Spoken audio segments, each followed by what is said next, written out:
ഹേ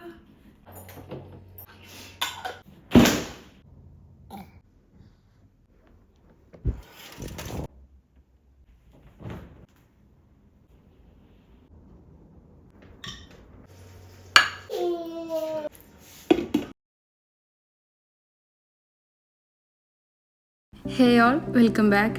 ഞാൻ ലാസ്റ്റായിട്ട് വീഡിയോ ഇട്ടത് ഒരു 10 ദിവസം മുന്നേ തോന്നണു അല്ലേ. എല്ലാ ദിവസവും വീഡിയോ എടുക്കണം എന്നൊക്കെ വിചാരിക്കും, പക്ഷേ എന്തോ ഈ തിരക്ക് പെട്ടിട്ട് എല്ലാം പാടെ അങ്ങോട്ട് നടക്കലുണ്ടായിരുന്നില്ല. അപ്പോൾ എന്തായാലും ഇന്ന് ഞാൻ വിചാരിച്ചു പറ്റണ പോലെ ഒരു ചെറിയ വ്ളോഗ് ഷൂട്ട് ചെയ്യാന്ന്. സോ ഇതൊരു complete day in my life അല്ലെങ്കിലും ഒരു ചെറിയ പ്രൊഡക്റ്റീവ് ഡേ ആണ് കേട്ടോ. ഇത് കണ്ടിട്ട് ആർക്കെങ്കിലും ഒരു മോട്ടിവേഷൻ വരികയാണെങ്കിൽ നല്ലതല്ലേ. ഇപ്പോൾ കുറച്ച് ഡേയ്സായിട്ട് എൻ്റെ റൊട്ടീൻസിലൊക്കെ വലിയ ചേഞ്ചസ് വന്നിട്ടുണ്ട്. ഞാൻ കണ്ണ് തുറന്ന പാട് ആദ്യം ഇസാൻ്റെ കാര്യങ്ങളാണ് ചെയ്ത് തീർക്കുക. പിന്നെ ഈ രാഗി കണ്ടോ, ഇത് ഞങ്ങൾ വീട്ടിലുണ്ടാക്കിയതാട്ടോ. ഉമ്മ ഉണ്ടാക്കി തന്ന രാഗി തീർന്നപ്പോൾ ഇനിയിപ്പോൾ വേറെ ഓപ്ഷൻ ഇല്ലല്ലോ, വീട്ടിലുണ്ടാക്കിയല്ലേ പറ്റുള്ളൂ. അപ്പോൾ ഫുൾ രാഗി വാങ്ങിയിട്ട് അതിനെ അരച്ച് ഉണക്കി പൊടിച്ചെടുത്താട്ടോ. ഇത് ഞാനല്ല ഉണ്ടാക്കിയത്, ഇത് സമാനിക്കാണ് ഉണ്ടാക്കിയത്. എന്തായാലും റിസൾട്ട് നല്ല സക്സസ് ആയിരുന്നു. അപ്പോൾ നമ്മൾ പറഞ്ഞു വന്നത്, രാവിലെ എണീക്കുമ്പോൾ ആദ്യമൊക്കെ എന്ന് പറഞ്ഞു കഴിഞ്ഞാൽ ഞാൻ കണ്ണ് തുറന്നപാടൊന്നും ബെഡിൽ നിന്ന് എണീക്കില്ല. കുറച്ച് നേരം അങ്ങോട്ട് തിരിഞ്ഞ് ആ ഒരു ചടപ്പൊക്കെ മാറിക്കഴിഞ്ഞാൽ മെല്ലെ ഞാൻ ബെഡിൽ നിന്ന് കൊണ്ടുള്ളൂ. പക്ഷേ ഇപ്പോൾ എന്നെക്കാൾ മുന്നേ എണീക്കാൻ വേറെ ഒരാളുള്ള സ്ഥിതിക്ക് അവളുടെ സ്വഭാവം കേട് വരുന്നതിൻ്റെ മുന്നേ ഞാൻ പെട്ടെന്ന് ഓരോ കാര്യങ്ങളൊക്കെ ചെയ്തു തീർക്കും. പിന്നെ റെയർ ടു റെയർ കേസിലാണ് ഞാൻ അവളെക്കായും നേരത്തെ എണീക്കുന്ന ദിവസങ്ങൾ ഉണ്ടാവുക. അങ്ങനെയാണെങ്കിലും ഞാൻ ആദ്യം വന്നിട്ട് രാഗി തന്നെ ആയിട്ട് ഉണ്ടാക്കുക. കാരണം അവളുടെ കുളിപ്പിക്കലൊക്കെ കഴിഞ്ഞിട്ട് കൊടുക്കുമ്പോഴേക്കും ഇതിൻ്റെ ചൂടൊക്കെ അറിയിക്കോളും. പിന്നെ ഇപ്പോൾ കുറച്ചായിട്ട്, അതായത് നോമ്പ് കഴിഞ്ഞപ്പോൾ തൊട്ടിട്ട് ഇസാക്ക് പോട്ടി ട്രെയിനിങ് സ്റ്റാർട്ട് ചെയ്തിട്ടുണ്ട്. അവൾക്ക് എന്തായാലും 8 മാസം ആയതല്ലേ. ഇവൾ എണീറ്റ് പാട് ആദ്യം തന്നെ പോട്ടിയിൽ ഒരു 20 മിനിറ്റ്സ് കൊണ്ടേ എത്തുട്ടോ. അവൾക്ക് ആദ്യം എന്തിനാ ഇരുത്തണമെന്ന് അറിയണ്ടായിരുന്നില്ലെങ്കിലും പിന്നെ മെല്ലെ അവൾ അതായിട്ട് യൂസ്ഡ് ആയി വന്നിട്ടുണ്ടായിരുന്നു. അതായത് ഒരു ടൈമിങ് സെറ്റ് ചെയ്തിട്ട് ഇന്നലെ എങ്ങനെയാണോ ചെയ്ത് അതേ സെയിം മെത്തേഡിൽ നെക്സ്റ്റ് ഡേ ചെയ്യുകയാണെന്നുണ്ടെങ്കിൽ അവർക്ക് ആ റുട്ടീനായിട്ട് അവർ യൂസ്ഡ് ആയിക്കോളും. അപ്പോൾ ഇതൊക്കെ കഴിഞ്ഞതിൻ്റെ ശേഷമാണ് ഇവളുടെ ഓയിൽ ബാത്തിങ്ങും പിന്നെ ബാക്കിയുള്ള കാര്യങ്ങളൊക്കെ. പിന്നെ ഓയിൽ ബാത്തിങ് ഞാൻ ഓൾട്ടർനേറ്റ് ഡേയ്സിലാട്ടോ ചെയ്യല്. എല്ലാ ദിവസവും കുളിപ്പിക്കലുണ്ട്, പക്ഷെ ഓൾട്ടർനേറ്റ് ഡേയ്സിൽ മാത്രമാണ് ഇങ്ങനെ ഓയിലൊക്കെ ഇട്ട് കൊടുത്തിട്ടുള്ള കുളിപ്പിക്കല്. ഈ പറഞ്ഞ കാര്യങ്ങളൊക്കെ അവൾ എണീറ്റ് 2 മണിക്കൂറിനുള്ളിൽ ഞാൻ വേഗം ചെയ്യണം കേട്ടോ. അതല്ലാന്നാണെങ്കിൽ അവൾക്ക് ഉറക്കം വന്നിട്ടും വിഷമത്തൊക്കെ കരച്ചിൽ സ്റ്റാർട്ട് ചെയ്ത് കഴിഞ്ഞാൽ പിന്നെ എൻ്റെ അന്നത്തെ ദിവസം പോയി കിട്ടും. പിന്നെ 1 ഇയർ വരെ വിറ്റാമിൻ D3 കൊടുക്കണം എന്നാണല്ലോ. അപ്പോൾ അതും എല്ലാ ദിവസവും രാവിലെയാണ് ഞാൻ കൊടുക്കല്. അതും കൊടുത്തു കഴിഞ്ഞിട്ട് പിന്നെ അവൾക്ക് രാഗി കൊടുക്കുകയാണെങ്കിൽ അവൾ കുറച്ച് നേരമൊക്കെ ഇങ്ങനെ മിണ്ടാണ്ടിരിക്കും. പിന്നെ ഉറക്കം വന്നാലാണ് അവളുടെ കരച്ചിലുണ്ടാവുക.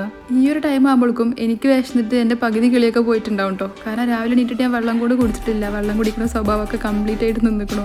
ഇതിൻ്റെയൊക്കെ ഇടയിൽ ഞാൻ കെയർലെസ് ആക്കി വിട്ട എൻ്റെ കുറേ കാര്യങ്ങൾ എനിക്ക് ബാലൻസ് ചെയ്ത് തിരിച്ച് ട്രാക്കിലേക്ക് കയറ്റാനുണ്ട്. ചിലപ്പോൾ കുറച്ച് ടൈമൊക്കെ എടുക്കും. പിന്നെ സാറ്റർഡേയ്സിൽ സമാൻക്ക് രാവിലെ തന്നെ കാർ സർവീസിന് പോക്കുണ്ട്. അപ്പോൾ അങ്ങനെ പോണ ടൈമിൽ എനിക്ക് ഗീ റോസ്റ്റും വാങ്ങി തന്നിട്ടാണ് പോയിക്കുന്നത്. അപ്പോൾ ഇത് വേഗം കഴിച്ചിട്ട് വേണം എനിക്ക് ഇസാനെ ഉറക്കാനും വേണ്ടി ഇരിക്കുമ്പോഴാണ് എസിൻ്റെ സർവീസിൻ്റെ ആൾക്കാർ വരുന്നുണ്ട് പറഞ്ഞത്. അപ്പോൾ ഇനിയിപ്പോൾ ഇവരുടെ ഈ ഒരു പണി കഴിഞ്ഞാലാണ് എനിക്കിപ്പോൾ ഇസാനെ ഉറക്കാൻ പറ്റുള്ളൂ കേട്ടോ. പിന്നെ വെള്ളം ഉറക്കണമെങ്കിൽ ഒരു 20 to 25 മിനിറ്റ്സോളം എടുത്ത് നടന്നിട്ട് അവൾ ഉറങ്ങിയതിൻ്റെ ശേഷം മെല്ലെ കടത്ത് കേട്ടോ ഞങ്ങൾ ചെയ്യല്. ഇത് ശീലമാക്കിയിട്ടാണോ എന്നറിയില്ല, പക്ഷെ അവൾ ഉറങ്ങണമെങ്കിൽ എടുത്ത് നടക്കൽ തന്നെ ഒറ്റ വഴിയുള്ളൂ.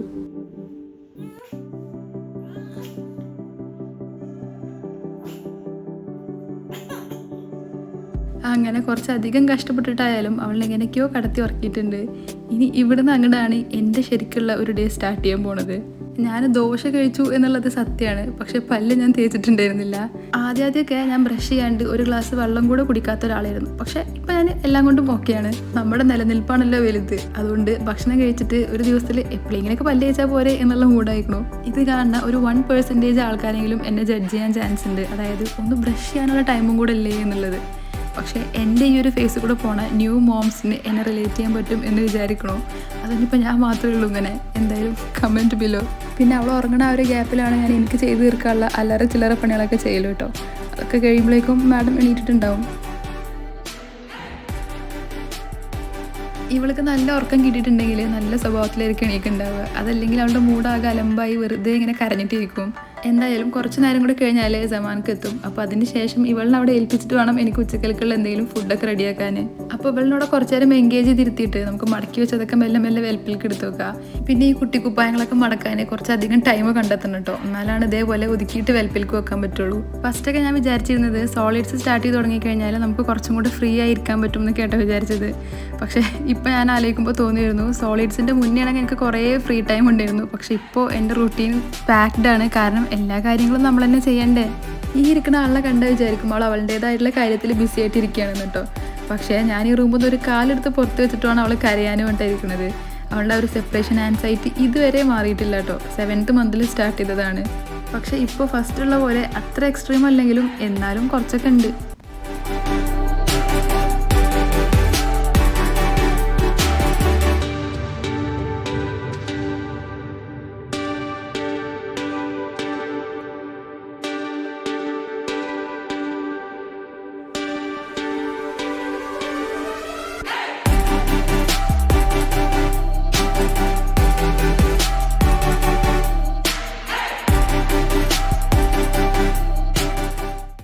അമാനക്ക് എത്തിക്കഴിഞ്ഞപ്പോൾ ഇസാനം എല്ലാം അവിടെ ഏൽപ്പിച്ചിട്ട് ഞാൻ കിച്ചണിൽ കയറിയിട്ടുണ്ട്. യൂഷ്വലി ഞാൻ ഫ്രൈഡേസിലാണ് സ്പെഷ്യൽ എന്തെങ്കിലും ഉണ്ടാക്കല്. പക്ഷേ ഇന്നലെ പുറത്തുനിന്ന് അതിനെ കൊണ്ട് തന്നെ ഇന്നലെ ഉണ്ടാക്കാൻ വേണ്ടി വെച്ച ഐറ്റം ഇന്നക്കൽക്ക് അങ്ങോട്ട് ആക്കിയിട്ടുണ്ട്. സോ ടുഡേ സ്പെഷ്യൽ എന്ന് പറയുന്നത് സിമ്പിൾ ആയിട്ടുള്ള ഒരു അറബിക് കബ്സയാണ്. ഈ ഒരു റെസിപ്പി ഞാൻ ഉമ്മാൻ്റെ നിന്ന് പഠിച്ചതാണ് കേട്ടോ. പക്ഷേ ഇത് ഇമ്മ എവിടുന്നാ പഠിച്ച് എന്ന് എനിക്കറിയില്ല. എന്തായാലും സംഭവം നൈസാണ്. പിന്നെ ഉണ്ടാക്കാൻ അത്ര ടൈം കൊടുക്കൂല. മന്തി ഉണ്ടാക്കുമ്പോൾ പിന്നെയും നമുക്ക് മല്ലിയും പുതിനയും ക്യാപ്സിക്കൊക്കെ അരിയും വേണം, ഒക്കെ മാരിനേറ്റ് ചെയ്തൊക്കെ വേണ്ടേ. ഇതിലാണെങ്കിൽ മാരിനേഷൻ്റെ ആവശ്യമില്ല. ജസ്റ്റ് ഉള്ളി മാത്രം ചോപ്പ് ചെയ്താൽ മതി. പിന്നെ എല്ലാം ഒരുമിച്ച് ഇതേപോലെ വെള്ളത്തിലിട്ടിട്ട് ഒറ്റ വേവിച്ചെടുക്കലാണ്. പക്ഷേ ചിക്കൻ ഒന്നും കൂടെ ഒന്ന് മൊരിഞ്ഞ് കിട്ടാൻ വേണ്ടിയിട്ട് ഓൾറെഡി വന്നിട്ടുണ്ടെങ്കിലും ഞാൻ അതിന് സെപ്പറേറ്റ് ഒരു മാരിനേഷൻ കൊടുത്തിട്ട് കുറച്ച് ഓയിലൊന്ന് ജസ്റ്റ് കളർ മാറുന്ന വരെ ഫ്രൈ ചെയ്തെടുക്കലുണ്ട്.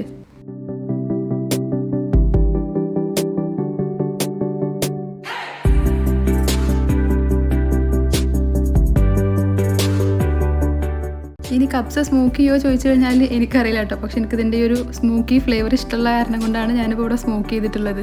എന്തെങ്കിലും സ്പെഷ്യലുള്ള ദിവസങ്ങളിൽ എന്നുള്ളതിനേക്കാൾ ഒരു എക്സ്ട്രാ വിശപ്പ് എനിക്ക് ഫീൽ ചെയ്യലുണ്ട്. അതുകൊണ്ട് തന്നെ ഇന്ന് ഞങ്ങളാണ് ആദ്യം ഫുഡ് കഴിക്കണം കേട്ടോ. യൂഷ്വലി ഇസാക്ക് കൊടുത്തതിന് ശേഷമാണ് ഞാൻ കഴിക്കല്. അപ്പോൾ അവൾക്ക് കുറച്ച് മാംഗോസ് കട്ട് ചെയ്ത് വെച്ച് കൊടുക്കുകയാണെങ്കിൽ ഞങ്ങൾക്ക് ഫുഡ് കഴിക്കാമല്ലോ. പക്ഷെ കട്ട് ചെയ്തത് നല്ല ചെറിയ ചെറിയ പീസസ് ആയതുകൊണ്ട് തന്നെ അവൾക്ക് എടുത്ത് കഴിക്കാൻ നല്ല ബുദ്ധിമുട്ടുണ്ടായിരുന്നു കേട്ടോ. അവൾക്ക് അങ്ങനെ കഴിക്കാൻ പറ്റുന്നുണ്ടായിരുന്നില്ല. ശരിക്കും ഫിംഗർ ഫുഡ്സ് പറയുമ്പോൾ കുറച്ചും കൂടെ വലുപ്പത്തിലാകുമ്പോൾ അവർക്ക് പിടിക്കാൻ കുറച്ചും കൂടി ഈസി ആവും. ഞാൻ ഫസ്റ്റ് ടൈമാണ് കൊടുക്കുന്നത്. അപ്പോൾ നമ്മുടെ ഈ ഒരു ചെറിയ വീഡിയോ ഇത്രയ്ക്ക് തന്നെയുള്ളൂ കേട്ടോ. പിന്നെ നമ്മുടെ ഈ വീഡിയോ ഏതെങ്കിലും ന്യൂ മോംസ് കാണുന്നുണ്ടെന്നുണ്ടെങ്കിൽ ഞാൻ പറയുന്ന കാര്യങ്ങളൊക്കെ റിലേറ്റ് ചെയ്യാൻ പറ്റുന്നുണ്ടാവും. സോ ഈ ഒരു വ്ളോഗ് എല്ലാവർക്കും ഇഷ്ടപ്പെട്ടു വിചാരിക്കുന്നു. ഇനി ബാക്കിയുള്ള വിശേഷങ്ങളെല്ലാം വരും വീഡിയോസിൽ പറയാം. Till then bye. Thank you for watching.